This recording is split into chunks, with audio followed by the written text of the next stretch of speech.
Salam jumpa, Ibu Bapa, Saudara-saudari yang terkasih dalam Kristus. Sesaat lagi kita akan mendengarkan renungan harian dari Romo David Lemewu MGR.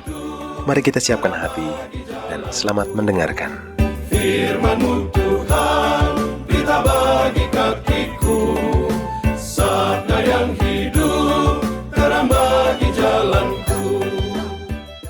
Sering bertanya, kalau ada misa pernikahan, ada berapa orang yang harus kamu cintai saat kamu menikah?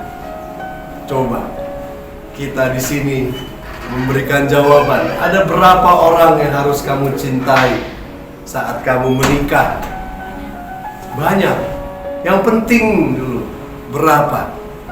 Ada yang bilang 3. Siapa saja kalau 3? Istri. 5. Hah? Istri. Anak. Lalu anak belum ada. Kecuali sudah ada anak, tapi anggapnya belum ada anak. Orang tua. Istri, orang tua. Tuhan, Diri sendiri. diri sendiri dan Istri. istri. Oke. Jawaban yang cukup bagus. Saya biasanya kasih jawaban seperti ini, 3. Tapi belakangan saya ganti, bukan 3. Jadi 4. 4 siapa saja? Tuhan, diri sendiri, dia dan orang tua. Orang tua, ya boleh juga. Tapi orang tua diwakili dengan istri, dengan ibu menantu, semua satu grup itu. Sesama kan? Jadi Tuhan, diri sendiri dan istri dan semuanya ya. Tapi saya bilang Tuhan kita ada 3 pribadi ya. Jadi yang dicintai itu ada 5, Allah Bapa, Allah Putra, Allah Roh Kudus, diri sendiri dengan istri. Artinya pasti sudah tidak kesepian karena banyak ya yang berjuang dalam pernikahan mereka, ya kan? Mungkin juga kalian akan menikah satu hari, ya. Tidak tahu, tapi ada 5. Seperti kalau kita bilang, jari kita ada satu tangan ada 5, jari kaki ada 5. Ya, kalau kamu bangun fondasi, ya fondasi hidup kita itu kan dikatakan Tuhan Yesus ini karena perintah yang paling utama menjadi fondasi yang paling utama, ya kan? Fondasi yang utama adalah cinta kasih, ya. Nah, kalau kamu tahu membangun fondasi sekarang itu, kalau kita lihat Pak dia semua bangun fondasi itu, dia pertama bikin apa dulu? Hah? Fondasinya. Tapi fondasi itu sistemnya adalah sistem apa? Cakar ayam. Nah, kalau kita lihat cakar ayam, tidak tahu kan, Evi, cakar ayam itu jarinya ada berapa? Ada 5. Hah?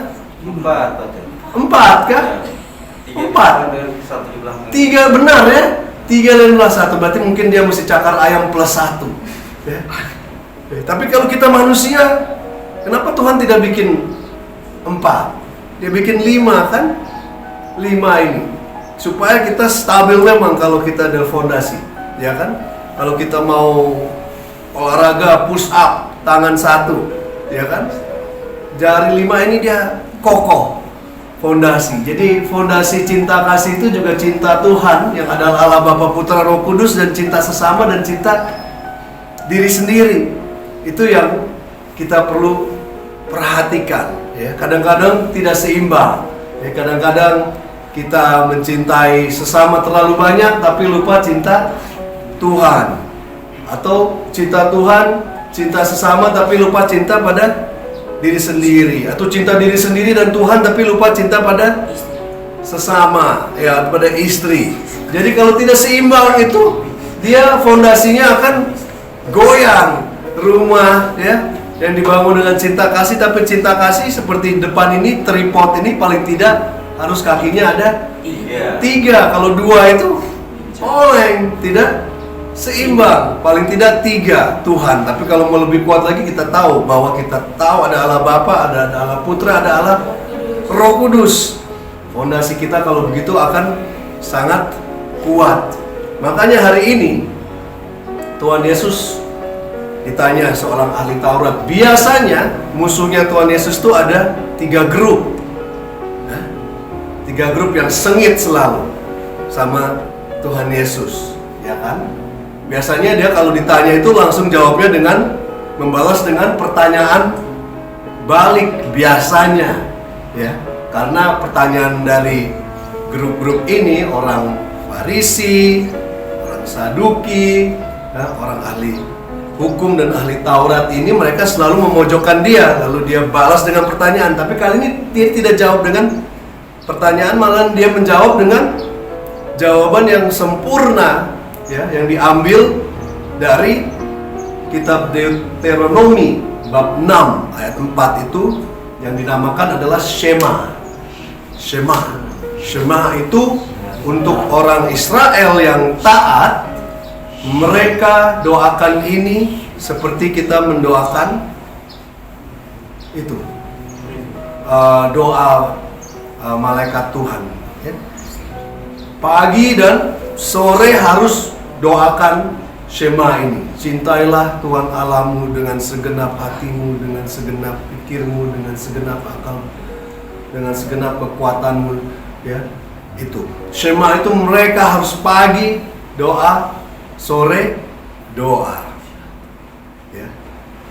Artinya cinta Tuhan itu yang paling utama. Tapi Tuhan Yesus tambahkan lagi, tambahkan dengan cinta kepada sesama dan cinta pada diri sendiri yang datang dari kitab Levitikus bab 19, ya, bukan kitab Lodovikus, tapi boleh juga, Kak Kafik di sini, ya. Kitab Levitikus bab 19, ya. Itu dia menggabungkan itu, tidak melebihkan satu daripada yang lain, tapi dikatakan perintah yang kedua yang sama pentingnya. Artinya berarti semua tuh harus seimbang. Tidak bisa hanya mencintai Tuhan saja tapi tidak cinta sesama. Dibilang 1 Yohanes katakan itu omong kosong. Kamu mencintai Tuhan tapi tidak mencintai sesama yang kamu bisa lihat. Bagaimana kamu bisa mencintai Tuhan yang kamu tidak bisa lihat? Tetapi mencintai sesama saja tidak mencintai Tuhan juga tidak bisa, karena dikatakan perintah yang utama adalah cintailah Tuhanmu yang kamu tidak bisa lihat. Artinya dengan doamu, ya, dengan karya amalmu, pokoknya yang bersifat hubungan kita dengan Tuhan itu harus juga kita perhatikan. Kita harus berikan. Bagaimana kalau kita mencintai orang, memberikan waktu, memberikan kata-kata, memberikan perbuatan kita yang kepada Tuhan. Jadi harus seimbang. Bagaimana bisa mencintai Tuhan dan sesama dengan diri sendiri yang seimbang itu? Gampang tidak? Sulit kan? Sulit sekali, karena kalau satu saja itu mungkin gampang. Kalau semua itu sulit, jadi kita harus mengandalkan Roh Kudus untuk memberikan kita kebijaksanaan. Kadang-kadang kalau tidak tahu, kalau pernah merasa tidak, ini saya harus berdoa, atau saya harus melakukan sesuatu, atau saya harus apa. Kadang-kadang kita sepertinya di persimpangan jalan, yang mana yang harus saya lakukan sekarang, kan? Yang mana dari sekian banyak yang baik, yang mana yang terbaik. Itu kita perlu bisikan Roh Kudus, ya, yang membantu kita. Itu ada satu lagu kecil ini, Mencintai, Justin suka nih, tapi kita belum nyanyi-nyanyi kan. Aku mau mencintaimu Bapa dengan segenap hatiku, Yesus. Roh Kudus, Kaulah kekuatanku, ku mengasihimu.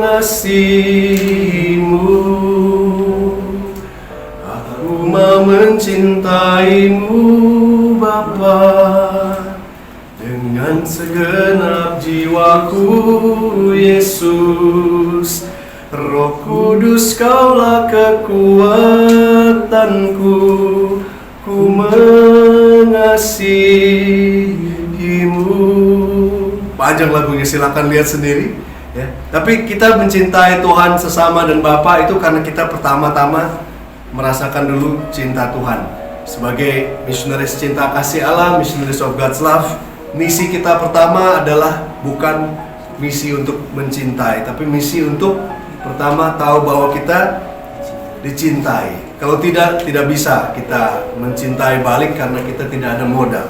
Kalau kamu tidak punya cinta itu, ya, kamu tidak bisa memberi. Kamu tidak bisa memberi apa yang kamu tidak punya dan tidak rasakan. Jadi pertama kita membuka diri dulu dengan cinta Tuhan, cinta sesama, orang tua. Dari kita mulai beranjak dari kecil sampai dewasa itu kita harus mulai menyadari, oh ternyata cinta Tuhan itu besar. Kadang-kadang kita bikin retreat ini, adik-adik itu tidak merasa dicintai oleh orang tua. Yang ingat hanya luka batinnya saja, hanya apa yang kurang.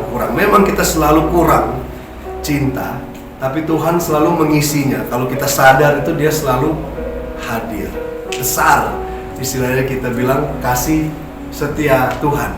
Ya, kita mau tutup, kita banyak nyanyi, lebih baik nyanyi daripada banyak ngomong. Ya, besar kasih setiamu Tuhan, karena itulah cinta yang terbesar dalam hidup kita.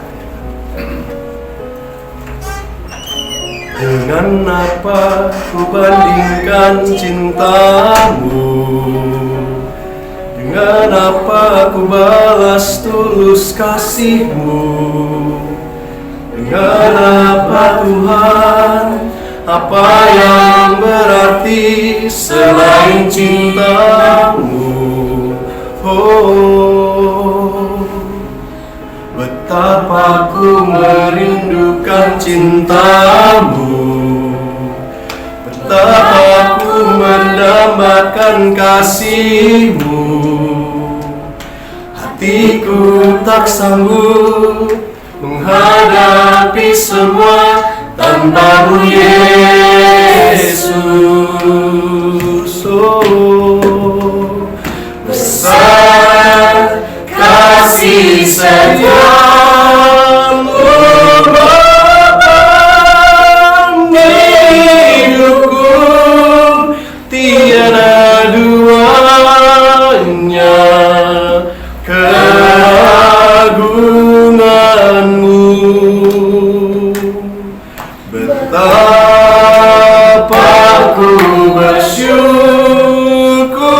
Yesus, dengan anugerahmu tiada artinya hidup tanpamu Tuhan.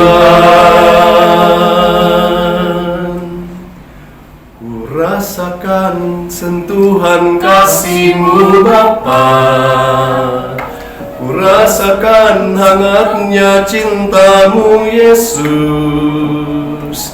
Ku rasakan Tuhan di dalam hidupku hanyalah diri-Mu. Besar kasih setiamu Bapa, di hidupku tiada duanya, keagunganmu. Betapa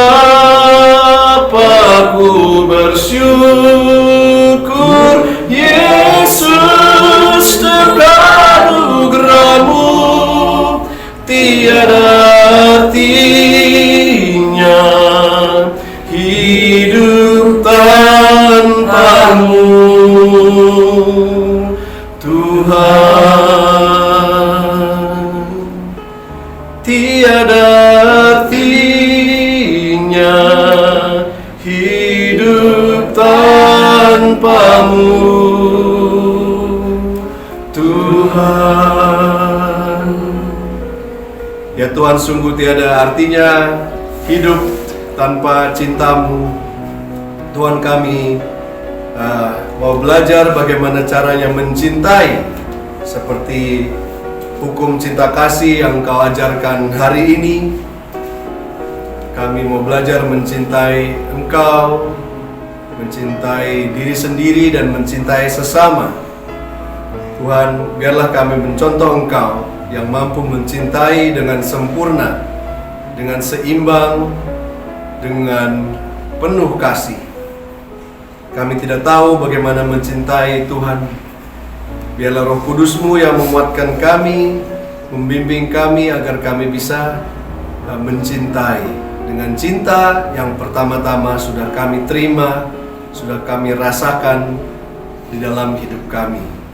Cinta dari Engkau, Tuhan Yesus, dari Engkau ya Bapa, ya Roh Kudus, cinta dari sesama, dari orang tua, mereka yang dekat dan mengasihi kami, sehingga kami bisa membalasnya karena kami sudah menerimanya. Dan semua demi kemuliaan kerajaan cinta kasih. Amin.